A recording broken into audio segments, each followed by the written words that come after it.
You really brought a museum piece to a live firing range?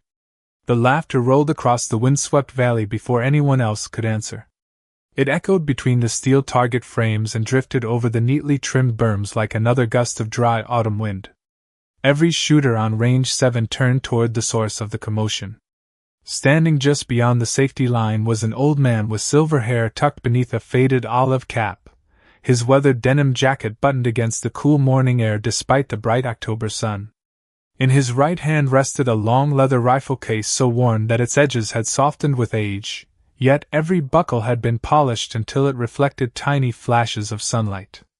Walter Hayes stopped without saying a word. At 83 years old, he stood neither proudly nor timidly. He simply stood the way mountains did, quiet, unmoving, and entirely unconcerned with who happened to be watching.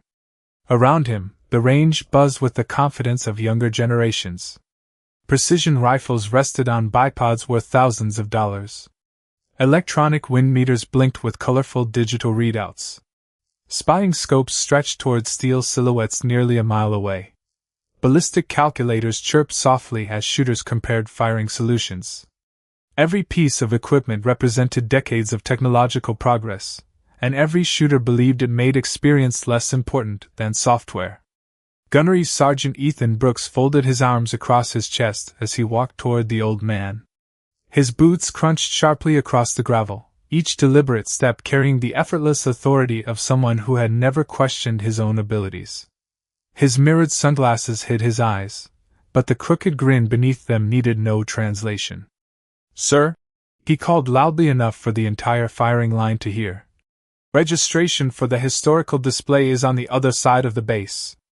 More laughter followed. A few competitors nudged each other while another lifted a phone just high enough to record what everyone assumed would become an embarrassing moment. Walter's pale blue eyes drifted across the range instead of meeting Brooks directly. He watched the flags. First, one leaned gently east. Another fluttered almost straight upward before falling limp again. Farther out, heat shimmer danced above the rocky hillside although the morning remained cool. He noticed every detail without appearing to search for any of them. Brooks stepped closer until only a few feet separated them. "You competing today?" he asked with theatrical disbelief. Walter gave a small nod. "That's the plan." The answer came in a voice roughened by age but perfectly steady. Brooks looked down at the battered leather rifle case and chuckled. "Well, I hope whatever's inside still works. Most antiques don't." More laughter rippled across the firing line. Walter glanced down at the case resting comfortably in his hand. His thumb brushed lightly across one polished brass buckle as though greeting an old friend rather than checking worn equipment. He neither defended himself nor argued. Silence had carried him farther in life than pride ever had. Nearby, Lance Corporal Noah Carter quietly watched the exchange while updating score sheets for the morning qualification event. Something about the old man's calm unsettled him. Everyone else seemed eager to enjoy the joke, yet Walter never looked embarrassed. He looked patient. As if he had heard this same laughter decades before from different faces wearing different uniforms. A cold breeze swept across the valley again, stirring the flags into new directions. Walter lifted his eyes toward the distant steel targets scattered between 600 and 1,000 yards. For the first time, the faintest hint of a smile touched the corner of his mouth. It was almost invisible, gone before anyone noticed except Noah. Brooks planted himself directly in front of the old veteran and gestured toward the leather case with an exaggerated flourish. "Go ahead," he said loudly enough for every shooter nearby to hear. "Let's all see what's hiding inside that old thing." Walter looked down once more at the weathered case resting quietly beside him. Then, without the slightest trace of hurry, his fingers reached for the first brass buckle. Walter rested his hand on the first brass buckle for a long second before pressing it open with a soft metallic click that sounded almost impossibly gentle against the constant murmur of conversations around the firing line. Another buckle followed, then another, each one opening with the same deliberate care, never rushed, never theatrical. The laughter began to fade, replaced by curiosity. Even those who had been smiling moments earlier leaned forward without realizing they had done so. The old leather lid rose only a few inches before Walter paused again, almost as though he wanted to make certain the morning breeze would not disturb what had rested inside for so many years. Then he slowly folded the cover completely back. Sunlight settled across finely polished walnut and deep-blued steel that reflected the October sky without a single trace of neglect. The rifle looked less like an antique and more like something preserved outside the reach of time itself. There was no cracked finish, no faded checkering, no orange stain from corrosion. Every contour appeared patiently maintained by hands that respected every inch of its history. Someone near the back quietly whispered, "There is no way that thing is real." Another shooter shook his head. "It has to be restored." Brooks stepped closer before anyone else could move. His confidence had not disappeared, but it had changed shape. The grin remained, though now it carried more disbelief than amusement.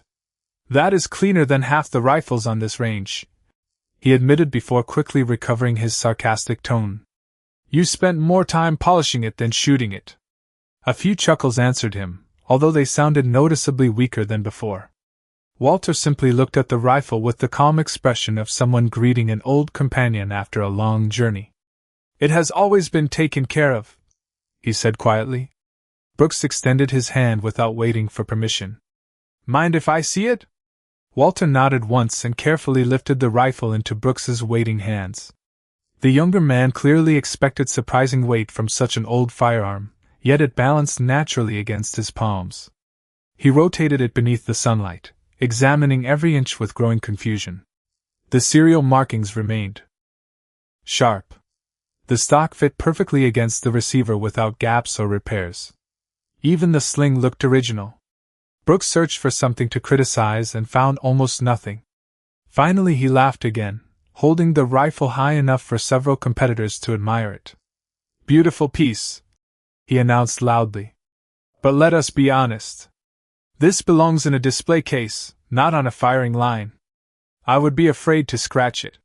Several shooters nodded in agreement. One joked that the rifle probably deserved climate control more than fresh ammunition. Walter answered with the same quiet voice. "Some things are protected because they still have a purpose." Brooks smirked and continued studying the stock. His fingertips slid slowly across the smooth walnut until they suddenly stopped. There, barely visible beneath the changing angle of sunlight, was a single narrow mark interrupting the otherwise flawless finish. It was neither deep nor fresh. Time had softened its edges without erasing it. Brooks frowned slightly and traced the tiny scar with one finger. "Interesting," he murmured. "Everything else looks untouched, but this one mark stayed." Walter's eyes settled on that same place, and for the first time a distant expression crossed his face, as though the breeze, the smell of dry earth, and the quiet scrape of gravel beneath boots had carried him somewhere far beyond range 7. Noah Carter noticed the change immediately. The old veteran had not reacted to the jokes, the cameras, or the crowd. But one fingertip resting on that single mark had quietly reached a memory no one else could yet see. Brooks kept his fingertip on the tiny mark as though expecting it to reveal an ordinary explanation. Instead, the silence around Walter deepened. The old veteran did not reach for the rifle or attempt to interrupt. He simply watched the scar with the quiet familiarity of someone looking through a window that no one else could see.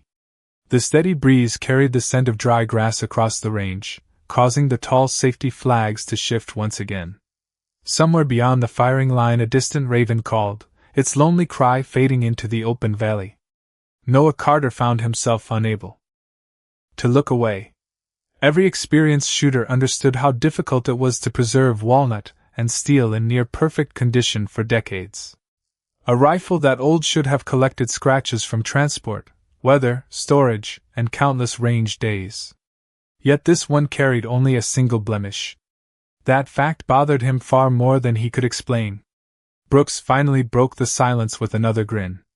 "Looks like perfection finally lost one fight." A few competitors laughed politely. "Whatever caused that scratch must have been one expensive mistake." Walter slowly shook his head. "No," he answered. "It was the most valuable thing that ever happened to it." Brooks raised one eyebrow. "You talk about it like the rifle remembers." Walter's eyes remained on the weathered line in the walnut. Sometimes we remember enough for both of us. The answer landed softly, but nobody offered another joke.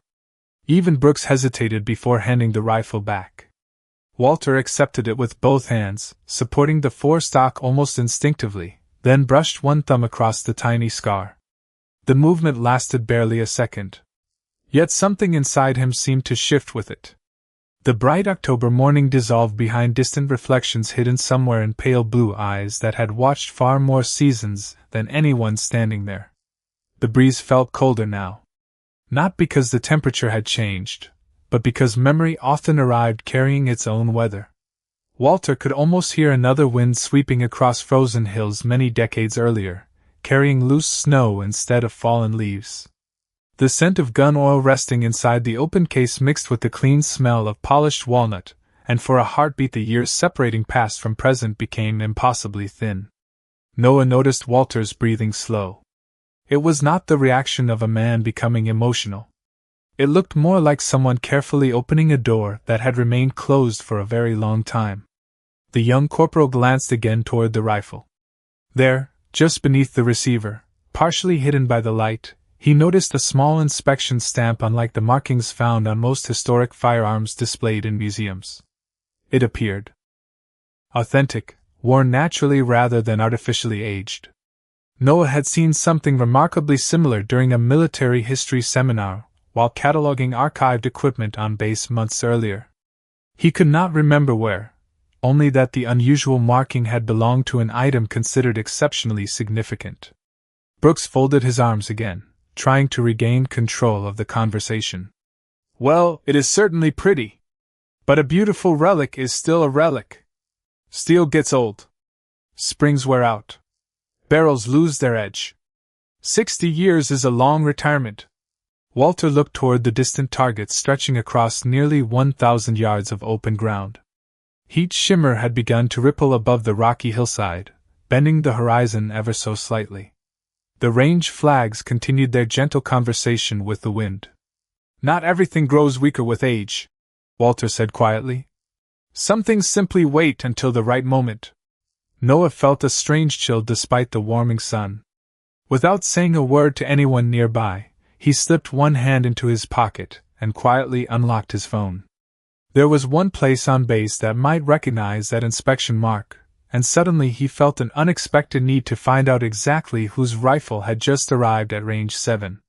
Walter rested the rifle across his forearms with the same effortless familiarity a musician might hold an instrument played for a lifetime. His thumb remained on the narrow scar carved into the walnut stock, and the sounds of range 7 slowly drifted farther away. The laughter, the conversations, even the distant clang of steel faded beneath another memory that had waited quietly for decades.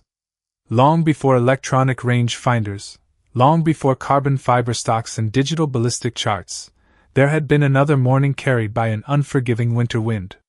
Snow swept endlessly across a line of frozen ridges, erasing footprints almost as quickly as they appeared. Young Walter Hayes had been little more than a private then, standing shoulder to shoulder with men whose names history would never fully remember. Every breath became a cloud against the pale sky, and every movement required patience instead of speed. The same walnut stock rested firmly against his shoulder, still carrying the warm scent of fresh linseed oil from careful maintenance completed only days before. Nothing about the rifle felt extraordinary to him. It was simply dependable. In difficult places, dependable things often became priceless. As another blast of icy wind crossed the ridge, something hard struck the side of the rifle with a sharp crack. Walter instinctively pulled it closer before checking the stock. A thin mark stretched across the polished walnut, barely deeper than a fingernail. One of the older men beside him glanced over, smiled calmly despite the bitter weather, and said, "Looks like she earned her first wrinkle." Walter remembered running his thumb across that fresh scar. He had frowned, disappointed that the beautiful finish would never look the same again. The older soldier only laughed quietly and adjusted his own pack. "Do not worry about perfect wood," he had said. "Worry about bringing everyone home with a story worth telling." Those simple words had stayed with Walter far longer than the winter itself. When spring finally came months later and the rifle returned to an armory for inspection, an experienced gunsmith offered to sand away the blemish and refinish the stock until it looked factory new again. Walter politely refused. The mark remained exactly where it had always been. Not because it represented damage, but because it represented a promise that careful craftsmanship could survive hardship without pretending hardship had never existed. The memory dissolved as gently as it had arrived. The October sunlight returned. The dry valley replaced the frozen hillside. Walter blinked once and found himself standing once again before curious strangers who knew only the surface of what they were seeing. Brooks noticed the veteran's distant expression and chuckled. "That little scratch really carries quite a story, does not it?" Walter looked up with a peaceful smile. "Every honest mark does." Brooks shrugged, clearly unconvinced. "Maybe. But stories do not help bullets reach steel," Walter answered without the slightest hint of offense. "No. Character does." Several shooters exchanged uncertain glances. The teasing had begun to lose its energy, replaced by an unfamiliar feeling they could not quite identify. Meanwhile, Noah Carter stepped several yards away from the gathering crowd and quietly opened the military archive directory on his phone. He entered the unusual inspection stamp exactly as it appeared beneath the receiver. For several long seconds nothing happened except the spinning search icon. Then a classified historical inventory reference appeared with a notice requiring command authorization. Noah stared at the screen, surprised that even basic information had been restricted. Beneath the authorization warning, one line remained visible before the record locked itself. It read only, "Artifact associated with Hayes, Walter." Noah slowly lowered the phone. His eyes moved from the glowing screen back to the quiet old veteran standing beside the open rifle case. Whatever story everyone else believed they were watching had just become something entirely different. Noah stepped farther away from the firing line until the conversations became little more than distant echoes carried by the wind. He looked down at the glowing screen once again, hoping the restricted notice would disappear if he refreshed the search. Instead, the same authorization warning remained, accompanied by a small directory number assigned to the Military Historical Archives. He hesitated only a moment before pressing the listed extension. The call connected after 2 rings. A calm older voice answered. "Military Historical Records Division." Noah lowered his voice instinctively. "This is Lance Corporal Noah Carter from Range 7. I have a question about an inspection stamp on a rifle." The archivist sounded polite but routine. "Read the serial and inspection code." Noah carefully repeated every number and every letter exactly as they appeared beneath the receiver. Silence followed. Not ordinary silence, but the kind that suggested someone had stopped breathing for a second. Then the sound of a chair sliding backward echoed faintly through the receiver. Papers shuffled rapidly. Keyboard keys clicked. Finally the archivist spoke again, though the confidence in his voice had disappeared. "Repeat the owner's name." Noah glanced toward Walter, who still stood quietly beside the open leather case while Brooks continued speaking with the other competitors. "Walter Hayes," Noah answered. Another pause followed, longer this time. "Do not disconnect." The line filled with soft instrumental hold music. Less than a minute later another voice came on, older and noticeably more formal. "This is Chief Archivist Richard Ellison." "Confirm the owner again." Noah repeated the name. Ellison exhaled slowly. "Young man, I need you to answer carefully. Is Mr. Hayes physically present with that rifle?" "Yes, sir. He is standing right here." "Has anyone altered, cleaned, or disassembled the firearm since it arrived?" Noah looked toward Walter. "No, sir." "Good." Another pause. "Listen very carefully. That rifle has not been catalogued merely as a historic firearm. It is preserved as a verified military artifact connected to one of the most unusual field reports remaining in our archive." Noah blinked. "Field report?" "Most of the documentation remains restricted. However, one detail is public within authorized military history programs." Ellison's voice softened with unmistakable respect. The inspection mark you described was added after the rifle returned from Korea. According to surviving records, Mr. Hayes personally declined a complete cosmetic restoration because he requested that one mark remain exactly as it was. Noah remembered Walter's words. Every honest mark does. Why? He asked quietly. Ellison answered without hesitation. Because he said the rifle had finally earned it. The words settled heavily inside Noah's mind.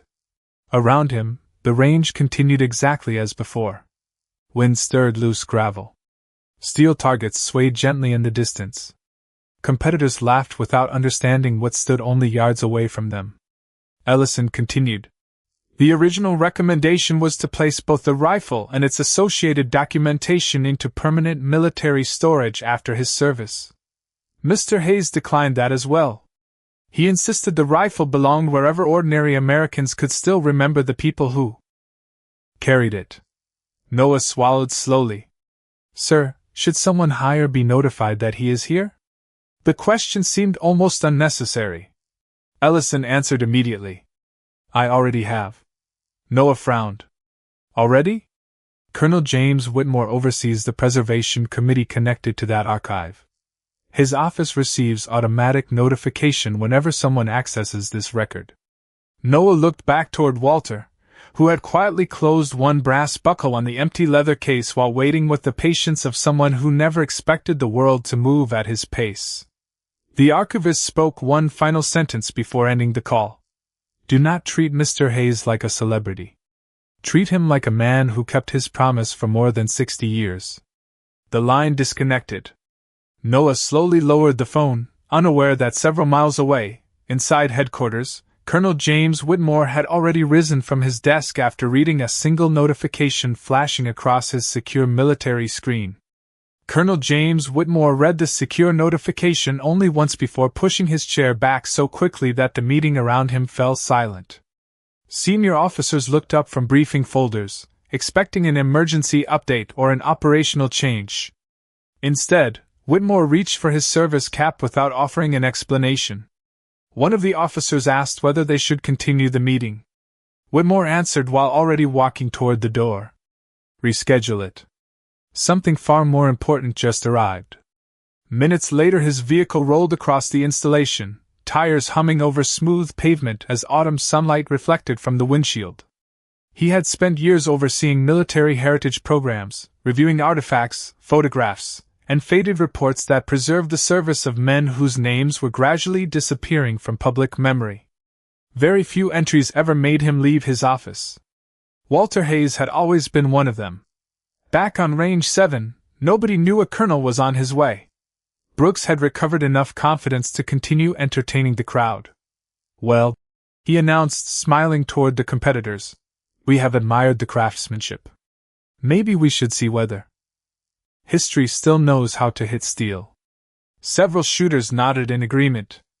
The atmosphere had shifted from mockery to curiosity, but many still assumed the old veteran had simply brought an exceptionally well-preserved collectible. Walter rested the rifle gently across the shooting bench without responding immediately. He looked once more toward the distant flags dancing above the targets. The breeze had become inconsistent, changing direction every few seconds. Heat shimmer drifted lazily across the valley floor, bending the air into soft waves that only experienced eyes seemed to notice. Brooks folded his arms. If you are entering the match, the rules are simple. One practice string before official scoring. Walter smiled politely. That seems fair. Brooks pointed toward the modern rifles surrounding them. Need any help adjusting your optics? Walter looked down at the rifle. I think we understand each other well enough. The answer drew a few quiet laughs, although they sounded respectful this time instead of dismissive. Noah returned to the group with his phone safely back inside his pocket. He said nothing about the conversation with the archives. Somehow it felt wrong to interrupt whatever was unfolding naturally. He simply watched Walter more carefully than before, noticing details he had overlooked earlier. The veteran never hurried a movement. Every adjustment of the sling, every touch against the walnut stock, every glance toward the horizon seemed practiced through thousands of patient repetitions rather than habit alone. Even opening a small box of ammunition carried the same deliberate rhythm. Walter selected a single cartridge and examined it beneath the morning light before setting it gently beside the rifle. Only one. Brooks noticed immediately. You only brought one round? Walter looked up. One is enough for introductions. Several competitors exchanged puzzled looks. Most shooters arrived with boxes of carefully matched ammunition, expecting to fire dozens of rounds while refining their adjustments. Walter appeared completely unconcerned. He neither checked electronic weather data nor reached for a range finder. Instead, he closed his eyes for a brief moment as another breeze crossed the valley, listening to the movement of the flags rather than watching them. Noah suddenly realized something remarkable. Walter was not preparing to compete against anyone standing on that firing line. He was quietly reconnecting with something much older than the match itself. Far down the access road, the faint outline of an approaching military vehicle appeared through the shimmering air, unnoticed by nearly everyone except Noah, whose attention shifted between the silent veteran and the unexpected visitor drawing steadily closer. The approaching vehicle rolled steadily closer until the sunlight caught the silver eagle displayed on the front plate. A few competitors noticed it and casually stepped aside, assuming another inspection team had arrived to observe the qualification match. Brooks glanced over his shoulder only briefly before returning his attention to Walter. Looks like we have an audience, he said with a confident smile. Good timing. Walter did not even turn around. His eyes remained fixed on the distant range flags as another gentle breeze swept across the valley. The old veteran lifted one hand, letting the wind brush lightly across his fingertips before lowering it again. To everyone else it appeared to be an absent-minded gesture. To Noah Carter, it looked deliberate, almost like a quiet conversation with the landscape itself. The vehicle came to a smooth stop near the range office. Before the engine had fully fallen silent, Colonel James Whitmore stepped out. He wore no ceremonial expression and offered no dramatic entrance.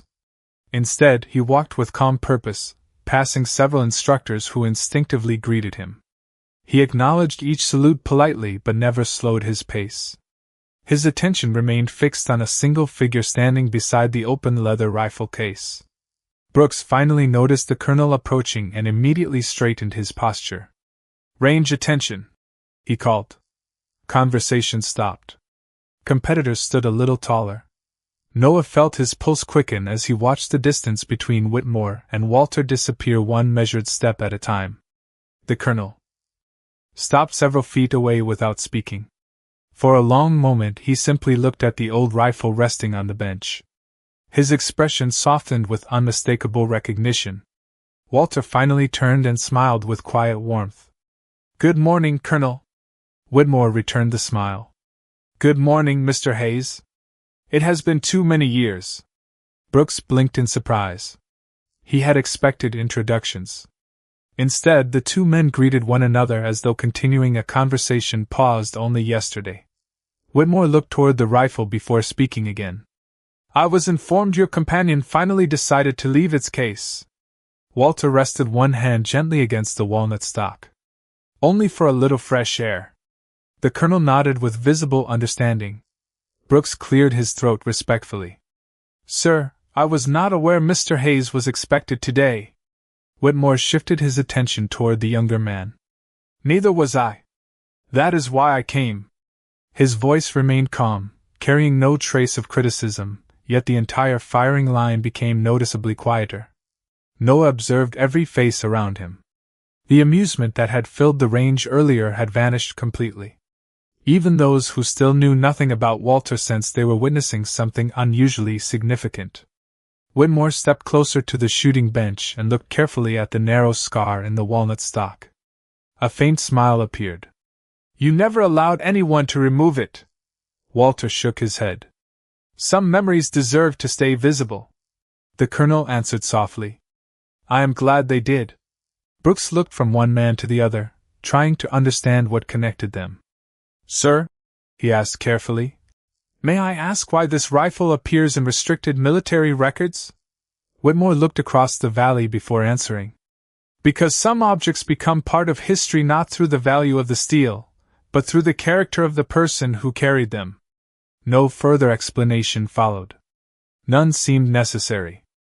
A fresh breeze crossed the firing line, lifting the range flags once again. Walter reached calmly for the single cartridge waiting beside the rifle.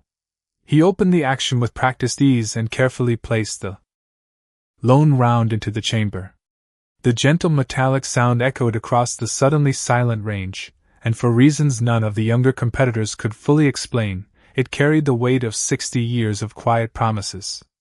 Walter settled behind the rifle with no sign of urgency. The wooden stock rested naturally against his shoulder, fitting as though the decades between them had never existed. Around him, expensive rifles remained untouched on their benches while every eye followed the quiet movements of the oldest competitor on the range. No electronic weather station stood beside him. No ballistic calculator displayed glowing numbers. No assistant called out wind corrections. Walter simply watched the valley. The flags whispered one story.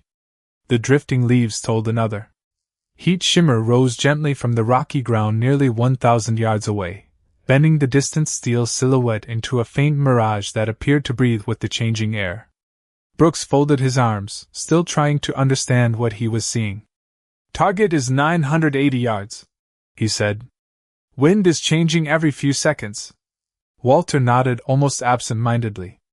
"It usually does." Brooks waited for the veteran to begin adjusting knobs on the old scope, but Walter never touched them.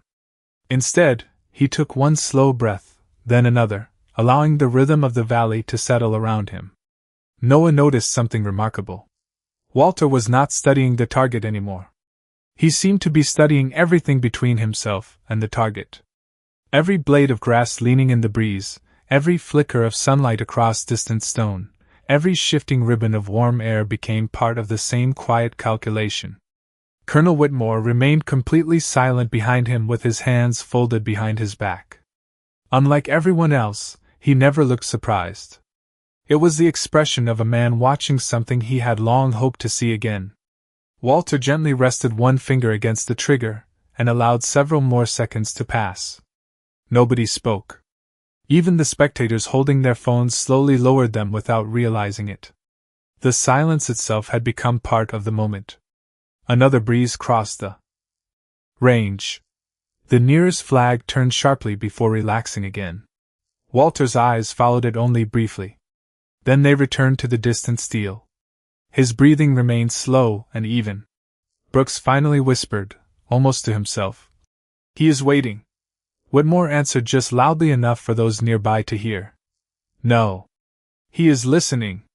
The distinction settled over the firing line like the autumn sunlight itself. Walter made one final adjustment so small that only Noah noticed it. The rifle shifted less than half an inch against the shooting rest. Then everything stopped. The wind softened. The flags relaxed. For one brief instant the valley seemed perfectly balanced. Walter pressed the trigger with the same patience he had shown from the moment he arrived. A single report rolled across the open landscape, firm but restrained, echoing gently from the surrounding hills before fading into the distance. Nobody moved. Every pair of eyes searched the far hillside. Nearly 2 seconds later a clear metallic ring drifted back through the crisp morning air. The distant steel target rocked visibly against its chains before settling once again. No one cheered.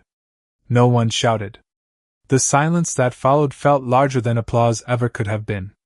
Brooks stared through a spotting scope in complete disbelief before slowly lowering it. "Center," he whispered. "It struck almost perfectly in the center." Several competitors hurried to their optics only to confirm the same impossible result. Walter calmly opened the action, removed the empty cartridge case, and placed it beside the rifle with the same care he had shown every other movement that morning. He stood, closed the action, and rested one gentle hand across the scar in the walnut stock. Looking toward the quiet valley, he smiled almost imperceptibly, as though greeting an old friend who had faithfully answered one final call after 60 unforgettable years. The quiet lasted longer than anyone expected. Wind moved softly across the valley once more, carrying the faint scent of dry grass and sun-warmed earth while the steel target in the distance settled into perfect stillness. Walter Hayes lifted the rifle from the bench with Both hands checked the empty chamber one final time, and gently closed the action. There was no celebration in his expression. No satisfaction that needed to be displayed. He simply treated the moment with the same respect he had given every other step that morning. Colonel James Whitmore walked forward until he stood only a few feet away. Without speaking immediately, he removed his cap and looked at the old rifle resting in Walter's hands. The competitors instinctively stepped aside, creating a quiet circle around the two men. Brooks remained motionless, unable to reconcile the confident assumptions he had carried only an hour earlier with everything he had witnessed since. Whitmore slowly extended both hands. Walter understood the gesture at once. With careful precision, he placed the rifle across the colonel's waiting palms. The exchange carried the quiet dignity of a ceremony that required no audience. Whitmore examined the walnut stock, allowing his thumb to rest briefly upon the single scar that had survived more than 60 years. He smiled gently before returning the rifle with the same deliberate care. "Thank you," he said. Walter looked slightly surprised. "For what?" The colonel answered without hesitation. "For refusing to let history become decoration." Those words settled over the range more heavily than any formal speech could have done. Brooks finally stepped forward. His confident posture had disappeared, replaced by genuine humility. He removed his hearing protection and held it quietly at his side. "Mr. Hayes," he said, "I owe you an apology. I looked at your age before I looked at your character. I looked at your rifle before I understood your story." Walter's smile remained warm and untroubled. "You do not owe me anything." Brooks shook his head. "I do." He extended his hand. Walter accepted it without hesitation. The handshake lasted only a moment, yet every competitor watching understood that something far more important than a marksmanship demonstration had taken place that morning. Noah Carter quietly slipped his phone back into his pocket. The restricted records, the phone calls, the arriving colonel, and the remarkable shot suddenly seemed secondary to the simple dignity standing before him. He realized the archive had preserved the rifle because Walter had spent a lifetime preserving the values behind it. Equipment could be maintained with oil and careful hands. Character required decades. Walter carefully placed the rifle back inside the weathered leather case. Before closing the lid, he paused for just a second, resting his fingertips against the polished walnut one final time. Then the brass buckles clicked shut in the same calm sequence that had first captured everyone's attention earlier that morning. This time, however, nobody laughed. As Walter lifted the case and prepared to leave, every competitor on the firing line stood quietly aside, creating an open path without being asked. No commands were given. No protocol required it. Respect had simply found its proper place. Walter nodded politely to those around him, thanked the range staff for allowing him to participate, and began walking toward the parking area at the same unhurried pace with which he had arrived. The autumn breeze followed him across the gravel while the sunlight reflected softly from the worn leather case that carried far more than wood and steel. Behind him, nobody rushed to speak. The valley remained peaceful, the flags continued their gentle dance, and every person present carried home a lesson no scorecard could ever record. Some people never need to remind the world who they once were, because the way they carry themselves quietly reminds everyone who they have always been.